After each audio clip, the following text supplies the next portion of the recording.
बिस्मिल्लाहिर्रहमानिर्रहीम, अस्सलाम वालेकुम। आप मेरा यूट्यूब चैनल देख रहे हैं, मैं इमरान खान हूँ।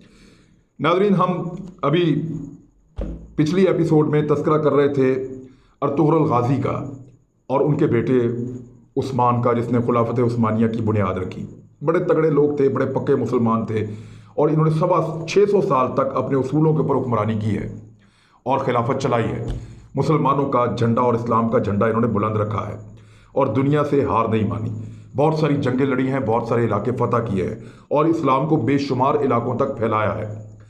लेकिन उसके बाद फिर ज़वाल आया, ज़वाल लंबा होता चला गया और 100 साल के बाद अब वो मुआहिदा ख़त्म होने जा रहा है, जिसको मुआहिदा लौज़ान कहते हैं। ये मुआहिदा क्या था?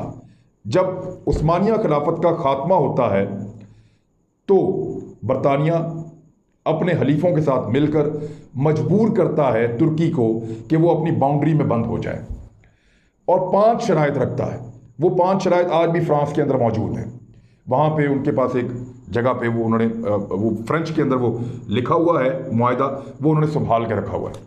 उस मुआहिदे के अंदर जो अहम चीज़ें हैं 5 हैं, मैं आपके सामने रखता हूँ। नंबर 1, खिलाफत उस्मानिया ख़त्म कर दी जाएगी। उसके जानशीनों को बाद में कत्ल किया गया, उनको गायब किया गया, उनको जिला वतन किया गया और उनके असासे ज़ब्त कर लिए गए। और इनके असासे जब ज़ब्त किए गए तो 3 बड़े आज़मों के अंदर बेशुमार मालो दौलत था, बहुत सारी जायदाद थी जो सारी बरतानिया और उसके इत्तेहादियों के पास चली गई। उसके बाद तुर्की को एक सेकुलर रियासत बना दिया गया, उसमें से इस्लाम को ख़त्म कर दिया गया, खिलाफत के ऊपर पाबंदी लगा दी गई और तुर्की के ऊपर एक और पाबंदी लगी कि पेट्रोल नहीं निकाल सकता या मादनियात नहीं निकाल सकता, अपने मुल्क में से भी और बाहर भी कहीं से नहीं निकाल सकता। ड्रिलिंग नहीं कर सकता चाहे पेट्रोल नीचे मौजूद है, ये सिर्फ पेट्रोल खरीदेगा। ये बहुत बड़ी ज्यादती थी उनके साथ हुई। बास्फोरस का एक उनके पास समुंदर है, साहिल समुंदर है, बहुत ज़बरदस्त उनकी बंदरगाह है, उसको बैनुल अक़वामी करार दे दिया गया कि जो मर्जी यहाँ से जाए, जो मर्जी यहाँ से आए, तुर्की जो है वो टैक्स नहीं ले पाएगा। ये बहुत बड़ी पाबंदी थी जो तुर्की के ऊपर लग गई। याद रखें कि नहर स्वीज़ जो है वो रीढ़ की हड्डी है दुनिया भर की तजारत की। इसी तरह ये बास्फोरस जो है ये दूसरी सबसे इंपॉर्टेंट जगह है और आने वाले वक्त में ये पहले नंबर पे आ जाएगी। वो कैसे, वो मैं आपको बताऊंगा। अब 100 साल के लिए ये मुआहिदा था कि 100 साल तक तुर्की इसकी खिलाफ वर्जी नहीं करेगा। अगर आपने कभी उम्रा किया हो या हज किया हो और आप तुर्कों को वहां पे उम्रे या हज पे आता हुआ देखें तो आप गौर करेंगे कि उनके हाथ में एक नक्शा होता है। अमूमन तुर्कों के हाथ में एक नक्शा होता है क्योंकि उन्होंने बहुत अरसे तक हिजाज़ मुक़द्दस के ऊपर जो है वो अपनी जिम्मेदारी अदा की है, मदीना मुनव्वरा और मक्का मुअज़्ज़मा में आने वाले लोगों की मेज़बानी की है और उनको इतना ज़्यादा इसके साथ लगाव और उन्स है कि वहाँ जब भी सऊदी अरब कोई नक्शे में तब्दीली करता है तो उनके मुआहिदे के मुताबिक वो एक एक पत्थर और एक एक ईंट उठाकर वहाँ वापस ले जाते हैं अपने मुल्क में। वहाँ पे बहुत बड़ा टॉप कॉपिया म्यूज़ियम है जो इस्तांबुल के अंदर है। अगर कभी आपको मौका मिले तो आप उसको जाकर देखें। आप सारा दिन भी घूमें तो आप उसको नहीं देख सकते। वहाँ पे उन्होंने तमाम चीज़ें पहुँचाई हैं ताकि उनके लोगों को याद रहे कि अल्लाह ताला ने खाना काबा और मस्जिद नबवी की मेज़बानी की जिम्मेदारी इनके पास 650 साल तक रखी है। वहाँ जब तुर्क जाते हैं तो उनके पास नक्शे होते हैं, उनको एग्जैक्टली पता है कि किस सहाबी का घर कहाँ है। वो नक्शे के ऊपर कंपास रखते हैं और कदम गिनकर चलते हैं और खड़े होकर दुआ करते हैं। बाद का जो अरबी शुरते हैं या पुलिस वाले उनको शुरता कहते हैं, वो उनको रोकते भी हैं, पकड़ते भी हैं, नक्शा भी छीनते हैं। लेकिन वो तुर्क जो हैं वो ख़ास किस्म के इकट्ठे होकर लिबास में जाते हैं, एक तरह के दिखते हैं, एक तरह के जूते पहनेंगे, एक तरह के बैग्स पहनेंगे। वो बड़े इत्तेफाक के साथ जाते हैं और उनको और बड़ी अकीदत के साथ जाते हैं।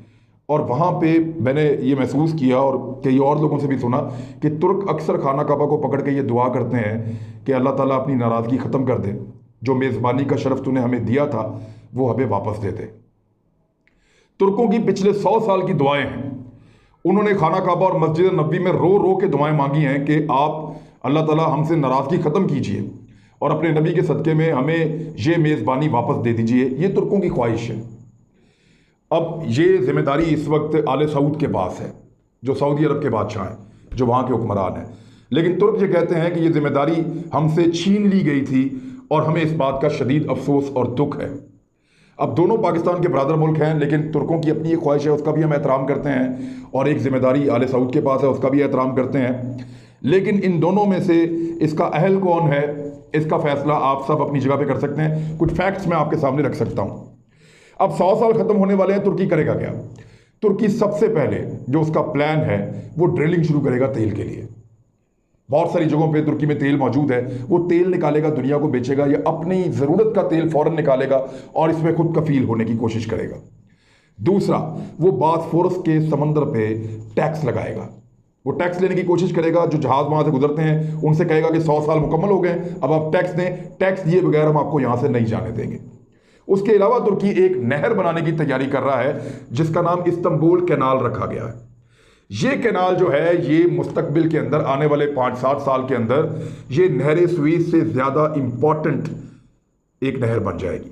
दुनिया भर के जहाज यहां से गुजरेंगे और तुर्की टैक्स वसूल करेगा, टोल वसूल करेगा और इतना पैसा कमाएगा कि कोई सोच भी नहीं सकता। तो ये तो है तुर्की की इकोनॉमी की सिचुएशन आने वाले वक्त में। दूसरा, आपने गौर किया होगा कि तैयब उर्दगान ने एक काम शुरू कर दिया है। फलस्तीन में कुछ होता है, सबसे पहले शोर मचाते हैं। इनका एक शिप भी गया था, आपको याद होगा, अद्वियात और मदद का सामान लेकर गजा तक। पाकिस्तानी सहाफ़ी भी उसमें गए थे। तो ये जिस पे इसराइल ने हमला भी किया था, तो गजा तक इन्होंने बहुत दफ़ा कोशिश की उनकी मदद करने की। और ये हमेशा तुर्कों की कोशिश है तैयब उर्दगान की क़यादत में कि फ़लस्तीन का मुकदमा बेहतर अंदाज में लड़े। दुनिया में जहाँ भी मुसलमानों के साथ ज़्यादती या जुल्म होता है, तुर्की सबसे पहले खड़ा होता है, कश्मीर के लिए सबसे पहले आवाज़ उठाता है।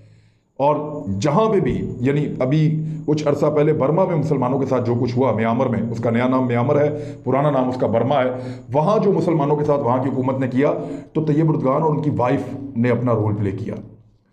तो ये बड़ी कोशिश कर रहे हैं कि मुसलमानों में अपना एक मुकाम पैदा करें। उनको इसकी क्या ज़रूरत है, इसको गौर से समझिए। तुर्की एक बहुत बड़ा प्लान लेकर चल रहा है। वो माशी लिहाज से अपने आप को मजबूत कर रहा है। उसने चीन के साथ अपने ताल्लुकात बहुत मजबूत कर दिए हैं। मुस्लिम दुनिया में एक ही एटमी ताकत है, पाकिस्तान, उसके साथ उसने गहरी दोस्ती बना ली है। अक्सर उनके लोग यहाँ विजिट करते हैं, तुर्क सदर भी आते रहते हैं, तैयब उर्दगान खुद आते हैं यहाँ पे। तो ये सूरत हाल वो समझ रहे हैं और प्लान करके चल रहे हैं कि हमें किस किस की मदद की ज़रूरत मुस्तकबिल में होगी। और तुर्कों की एक ख्वाहिश है कि खाना काबा और मस्जिद नबी की जिम्मेदारी उनको वापस मिले। क्या ये जिम्मेदारी उनको वापस मिलेगी? सऊदी अरब ऐसा कभी नहीं चाहेगा। अब ये मामला चला जाएगा वोटिंग के ऊपर।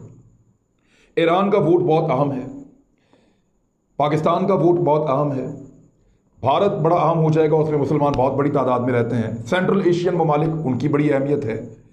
मुसलमान मुल्कों का जो है, मैं वोट की बात ऐसे कर रहा हूं कि ये कोई बैलेटिंग नहीं होनी, लेकिन ये चीज़ें तय तो होनी है कभी ना कभी, कभी ना कभी ये चीज़ें तय तो होनी है और चीज़ें उस तरफ बढ़ रही हैं। आज तक सऊदी अरब के पीछे जो सबसे बड़ी ताकत थी, या जिसकी वजह से सऊदी अरब अपने आप को महफूज समझता था, या सऊदी अरब की मैं बात नहीं कर रहा, जो अरब के असल रहने वाले खित्ता अरब के अरब लोग हैं उनकी बात नहीं कर रहा, मैं बात कर रहा हूँ आले सऊद की। आले सऊद अपनी हिफाजत और अपने तहफ़्फ़ुज़ के लिए अमेरिका के साथ दोस्ती करते हैं और उनकी दोस्ती बड़ी तगड़ी है। जितने भी तेल के कुएँ जहाँ से तेल निकल रहा है वो अमेरिकन कंपनियाँ निकाल रही हैं। ये दोनों एक दूसरे पर इन्हिसार करते हैं, इनकी इकॉनमी एक दूसरे के साथ जुड़ी हुई है, लिहाजा ये एक दूसरे को प्रोटेक्ट करते हैं।